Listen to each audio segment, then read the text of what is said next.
안녕하세요. 사연을 부탁해입니다.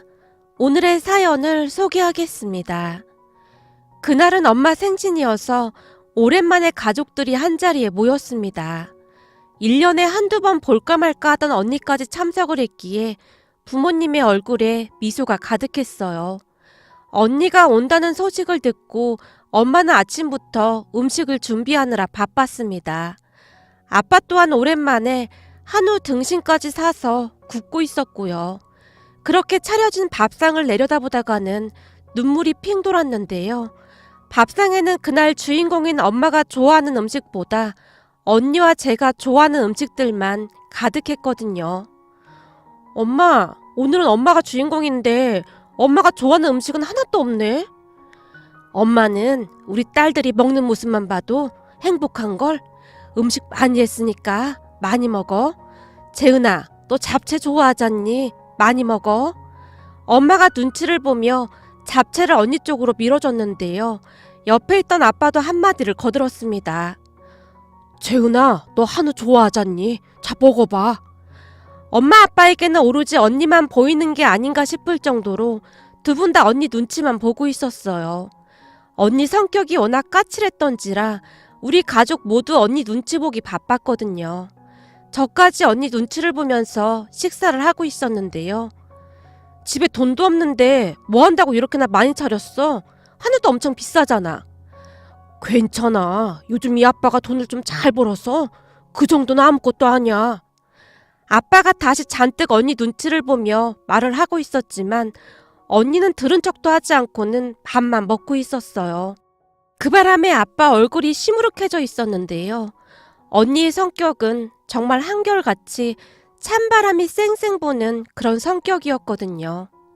잠시 우리 집 소개를 하자면 우리 집은 재혼 가정입니다. 그러니까 언니와 저는 피 한 방울도 섞이지 않았어요. 배움이 짧았던 아빠는 막노동판을 전전하며 돈을 벌어야만 했는데요. 그러다 보니 며칠씩 집을 비우는 일도 많았고 어느 날 생모가 다른 남자와 눈이 맞아서 저를 두고 집을 나갔다고 했습니다. 아빠는 제 생모가 집을 나간 뒤로 홀로 저를 키우다가 지금의 엄마를 만나서 재혼을 했어요. 그에 비해 언니의 생부는 좋은 대학을 나와서 대기업을 다녔다고 합니다. 하지만 언니의 생부는 엄마와 언니를 참 많이도 힘들게 했다고 하는데요. 술만 마시면 폭주해서 어떻게 감당할 수 있는 정도가 아니었다고 했으니까요. 언니는 그때의 일들을 고스란히 기억하고 있었기에 생부라는 말만 들어도 덜덜 떨며 치를 떨 정도였어요. 결국 엄마는 언니만 데리고 맨몸으로 집을 나왔다는데요. 집을 나온 뒤로도 한동안 생부가 이혼을 못 해준다며 협박까지 했다고 하네요. 워낙 잘난 집안이었기에 생부 집안에서 언니를 두고 나가라고 했다고 합니다. 결국 외가 가족들이 나서서 어렵게 이혼을 했다는데요. 그때 당시 엄마는 오로지 언니를 지킬 생각밖에 없었기에 양육비도 다 필요 없다고 했답니다. 그렇게 엄마는 언니와 함께 힘겨운 생활을 시작했다는데요. 비록 돈이 없어서 몸이 힘들긴 했지만 마음만은 편했다고 합니다. 언니의 생부와 살 때는 내내 전업주부만 했던 엄마였기에 돈을 벌기 위해 한 식당에서 일을 하기 시작했다는데요. 그곳에서 아빠를 만나서 두 분이 재혼을 했습니다. 엄마와 아빠가 재혼을 한다고 하자 언니의 생부가 잔뜩 술에 취해 찾아와서 난동을 부리기도 했는데요. 어찌나 난동을 피워대던지 저는 그날 일이 선명하게 기억이 날 정도입니다. 언니의 생부는 키도 컸고 덩치도 꽤 컸던 걸로 기억이 납니다. 거기다 유난히도 코가 빨갰는데요. 우리 아빠를 향해 막말을 하던 기억도 생생하기만 하네요.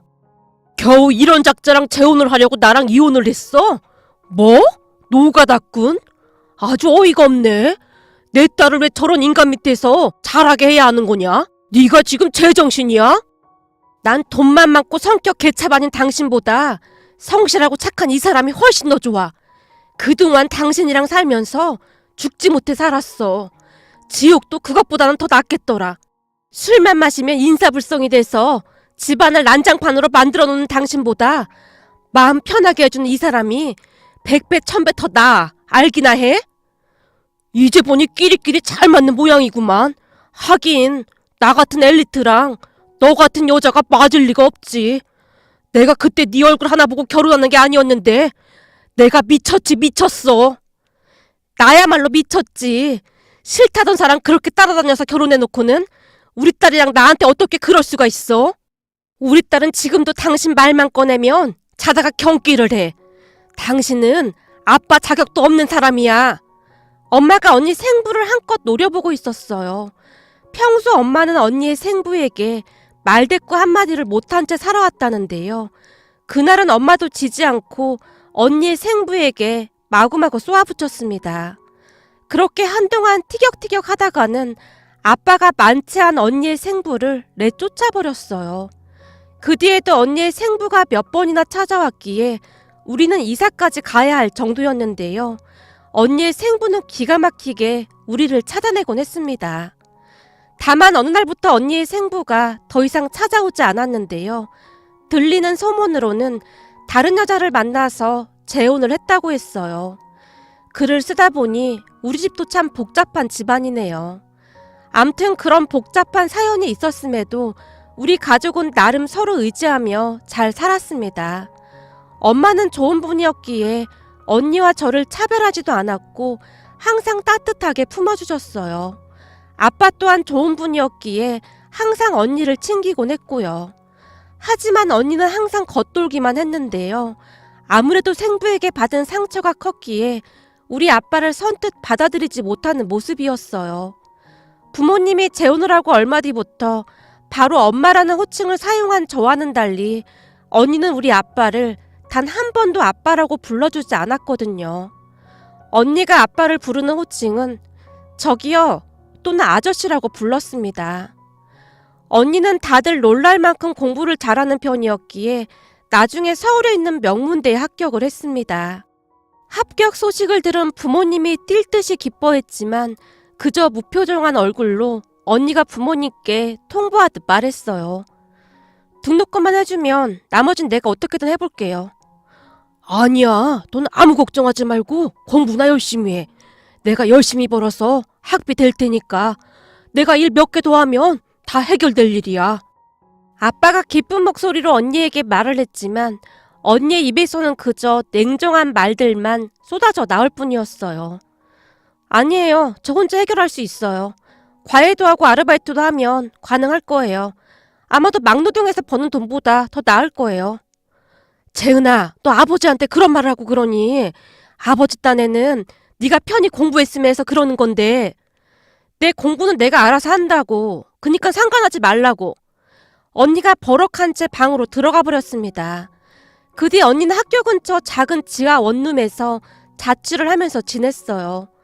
대학을 다니면서도 내내 장학금을 받을 정도로 공부를 잘했는데요. 그러면서 아르바이트까지 하면서 지내는 듯 했습니다. 착한 부모님은 그런 언니에게 늘 미안해했고요. 그랬던 언니가 엄마 생신이라고 오랜만에 집에 왔었기에 부모님의 얼굴에 미소가 끊이질 않았습니다. 하지만 반기는 부모님과는 다르게 언니는 시종일관 짜증스런 그런 표정이었어요. 그날도 간단하게 식사만 하고 다시 자취방으로 가겠다고 했거든요. 나 그만 가볼게요. 오늘은 그냥 여기서 자고 가면 안 되는 거야? 오랜만에 왔는데. 내일 과외 아르바이트도 있고 다른 볼 일이 있어서 오늘 가봐야 해. 라며 언니가 메고 왔던 가방을 다시 집어들고 밖으로 나갔는데요. 아빠가 급히 언니의 손에 봉투 하나를 쥐어줬습니다. 이거 다음 학기 등록금에 보태. 아르바이트 하느라 너무 고생하지 말고. 얼굴이 아주 반쪽이 됐네. 아닙니다. 괜찮습니다. 저도 그만큼 벌고 있습니다. 언니가 웃음기 하나 없는 얼굴로 돈 봉투를 거실 바닥에 내려놓고는 밖으로 나가버렸어요. 언니의 모습에 아빠의 눈이 참 많이도 슬퍼 보였는데요. 아무리 노력을 해도 곁을 주지 않는 언니 때문에 그날따라 아빠의 눈이 더욱 슬퍼 보였습니다. 그런 아빠가 안타까웠던지 엄마가 아빠를 달랬어요. 당신한테 항상 미안해. 재은이 생부가 술만 마시면 소리소리를 질러대고 집안을 쑥대밭으로 만들어 놓고 그랬잖아. 아무래도 재은이가 그때 트라우마 같은 게 생긴 것 같아. 행동은 저렇게 해도 당신한테 고마워하고 있을 거야.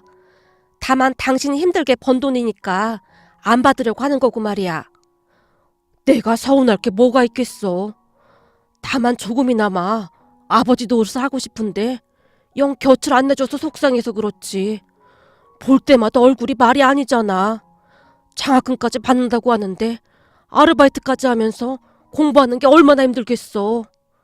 아빠가 안타까운 듯이 긴 한숨을 내쉬었습니다. 그 뒤에도 언니는 가뭄에 콩나듯이 집에 찾아왔고 부모님은 언니가 올 때마다 세상 다 가진 그런 표정으로 맞이했습니다. 그러던 어느 날 청천벽력 같은 일이 일어나고 말았는데요. 평소 아빠는 몸이 10개라도 부족할 정도로 일만 했습니다. 그러니까 공사장에서 막노동을 했고 시간이 날 때마다 아빠 지인분이 운영하는 짜장면 가게에서 배달 일도 같이 했거든요. 지금 생각해봐도 그걸 어찌 다 하신 것인지 대단하다는 생각마저 들곤 하는데요. 부지런했던 아빠는 가족들을 먹여 살리기 위해 참 많이도 노력했습니다. 물론 엄마도 이런저런 일을 계속하면서 아빠의 짐을 덜어주고자 노력했고요. 그런데 그날은 비가 많이 내려서 공사장에 일이 없었기에 아빠가 짜장면 배달 일을 했던 모양인데요. 워낙 비가 많이 내리고 있었기에 우선 급한 대로 짜장면 가게 사장님이 낡을 대로 낡은 우비 하나를 건네줘서 그걸 입고 배달을 한 모양입니다. 그런데 몇 시간 뒤 깜깜한 골목에서 교통사고가 났다는데요.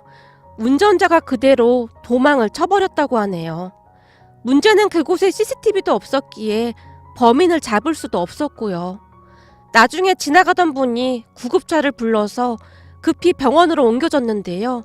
소식을 듣고 엄마와 제가 병원에 갔더니 급히 수술을 해야 한다고 했습니다.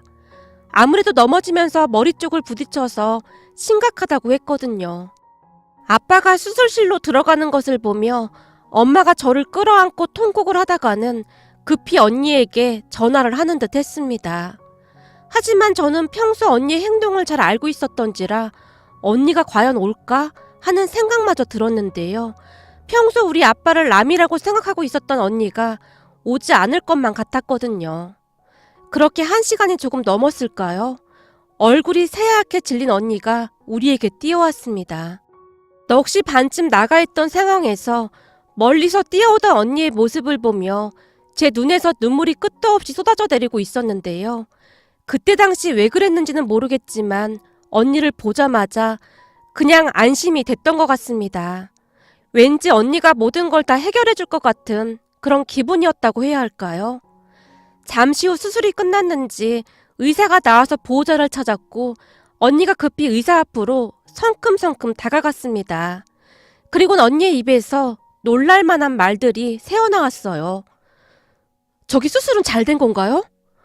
네, 다행히 수술은 잘 됐습니다. 근데 혹시 김남수님 보호자분이신가요? 관계가 어떻게 되시는지요? 우리 아빠예요. 제가 큰딸입니다.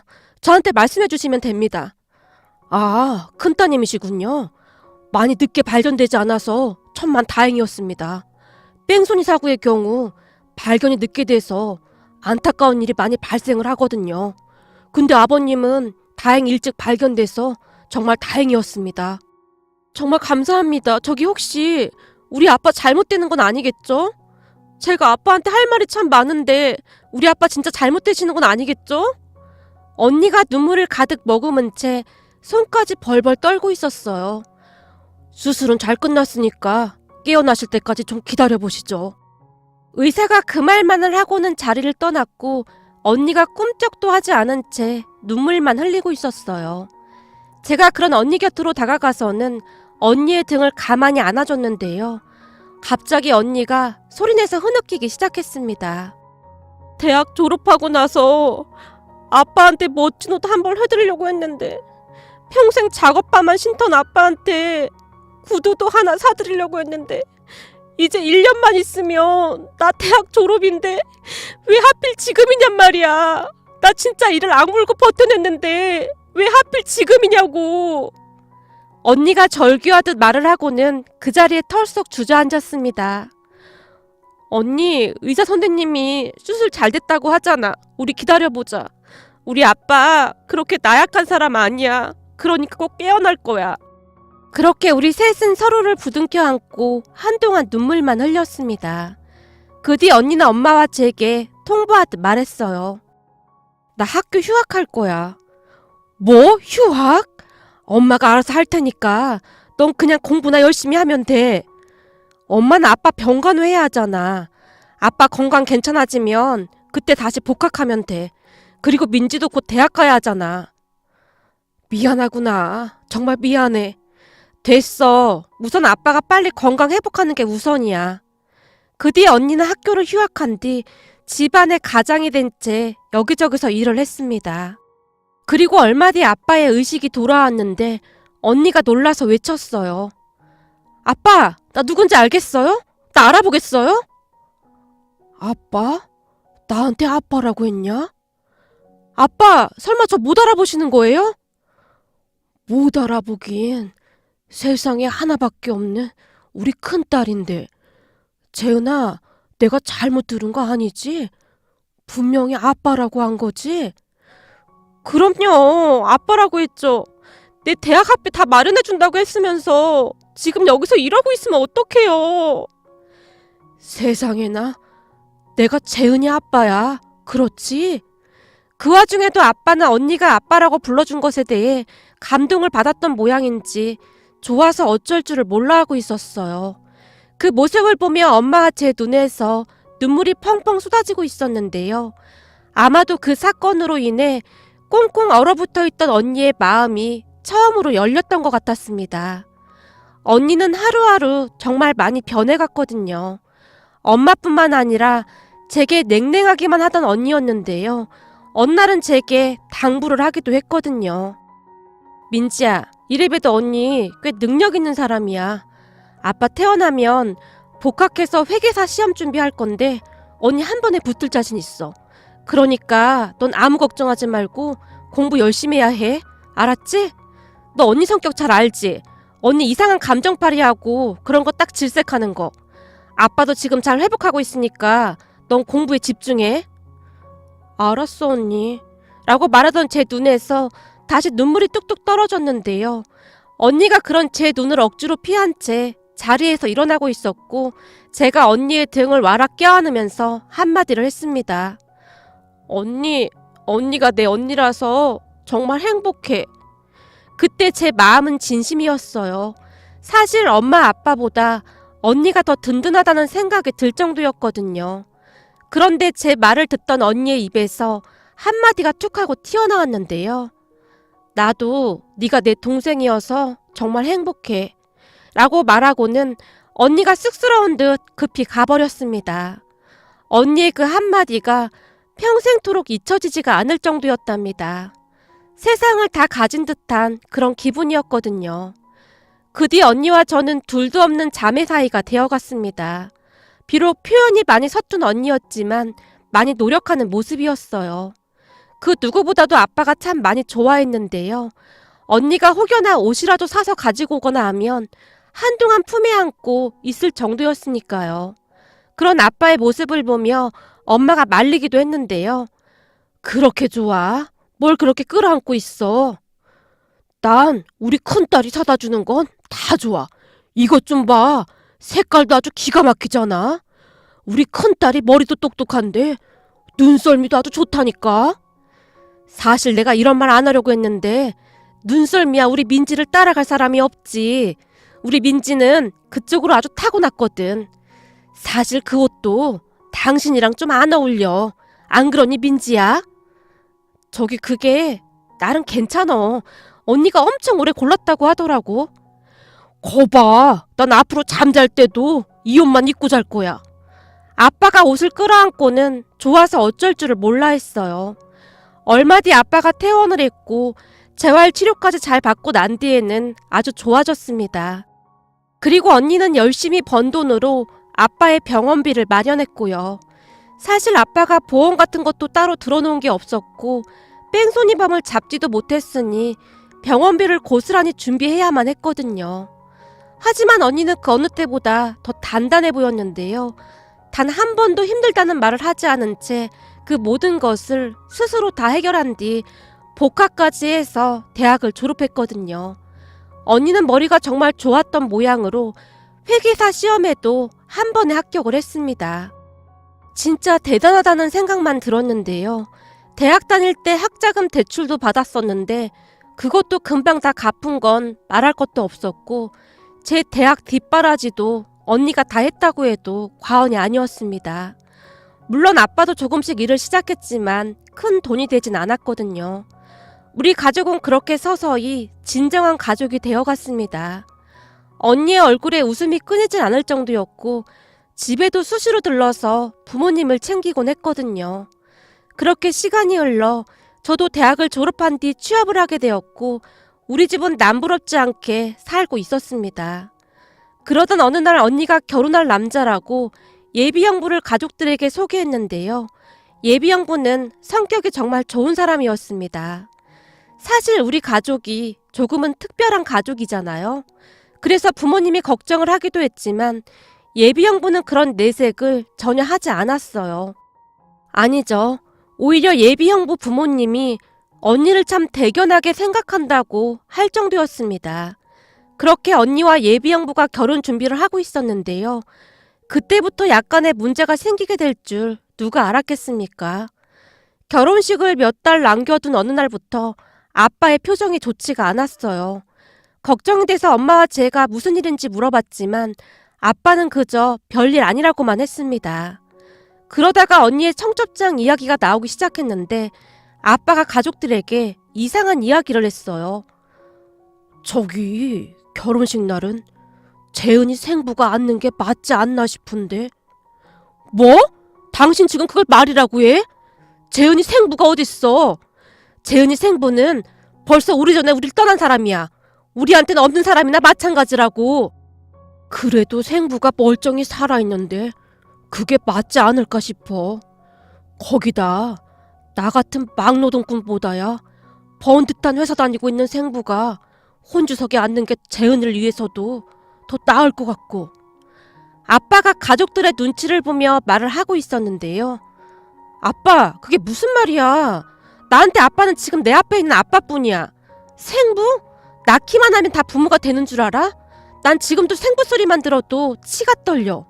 지금껏 날 키워준 건 생부가 아니라 아빠잖아. 그러니까 당당하게 생각해. 예비 시부모님도 아빠를 얼마나 대단하게 생각하시는데 내가 들어보니 사이 될 사람 집안이 보통 대단한 게 아니라고 하던데 괜히 나 때문에 네가 무시받고 살지는 않을까 걱정이 되는구나.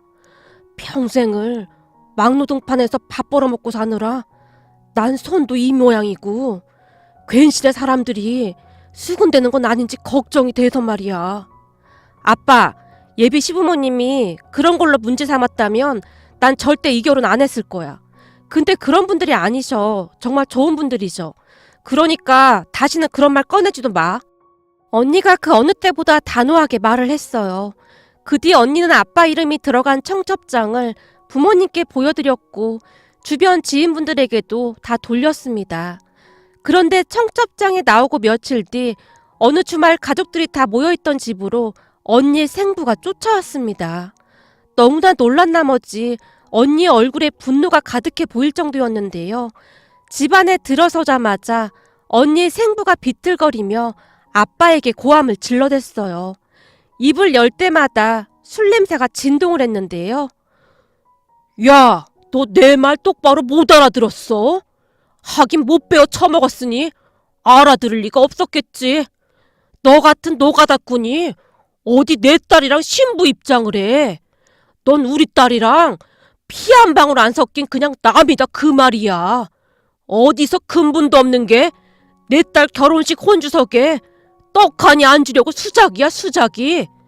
내가 며칠 전에 알아듣게 말했잖아.